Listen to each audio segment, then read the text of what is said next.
ఏడు 7th వరకు చెప్పిన ఫార్ములాస్. ఫస్ట్ చూడండి, 7th ఫార్ములా ఏం చెప్పినాం? Sine inverse x plus cos inverse x equal to π/2 అని చెప్పినాం. అంటే first two inverse trigonometric sum π/2 అని చెప్పినాం. మళ్ళీ నెక్స్ట్ మూడవది నాలుగవది tan inverse x plus cot inverse x. అట్లా గుర్తు పెట్టుకోండి.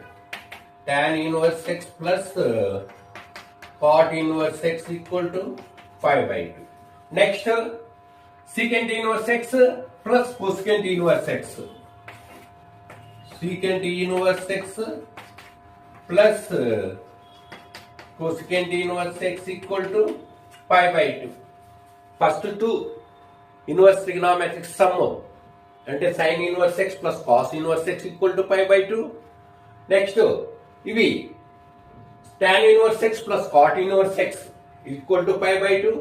secant inverse x plus cosecant inverse x equal to π/2. First two, మళ్ళీ ఇవి 3 4, మళ్ళీ ఇవి 5 6, ఈ రెండింటి సమ్. అట్లా చూసి గుర్తు పెట్టుకోండి. Next 10th one, sine inverse x is equal to మామూలు సైన్ ఎక్స్ కు రెసిప్రోకల్ ఏమి మనకు ట్రిగనామెట్రిక్ ఫంక్షన్స్లలో cosecant inverse x. So sine x కు రెసిప్రోకల్ కొసికెంట్ ఎక్స్, అది గుర్తు తెచ్చుకోము. ఇక్కడ సైన్ ఉంది కదా, సైన్ ఇన్వర్స్ ఉంది ముందు. సైన్ ఎక్స్ కు రెసిప్రోకల్ కొసికెంట్ కాబట్టి ఈడ ఇన్వర్స్ ఉంది కాబట్టి ఈడ ఇన్వర్స్ గుర్తు పెట్టుకోవడం, అంతే. గుర్తు పెట్టుకోవడం కొసికెంట్ ఇన్వర్స్. ఇక్కడ వాల్యూ ఏమైతే ఉందో అది 1/గా వస్తుంది. కొసికెంట్ ఇన్వర్స్, సైన్ కు రెసిప్రోకల్ కొసికెంట్ గుర్తు తెచ్చుకో, కొసికెంట్ ఇన్వర్స్ పెట్టు. ఈడ వాల్యూ ఏదైతే ఉందో అది 1/గా రాయి, అంతే. Next 11th one, cos inverse X.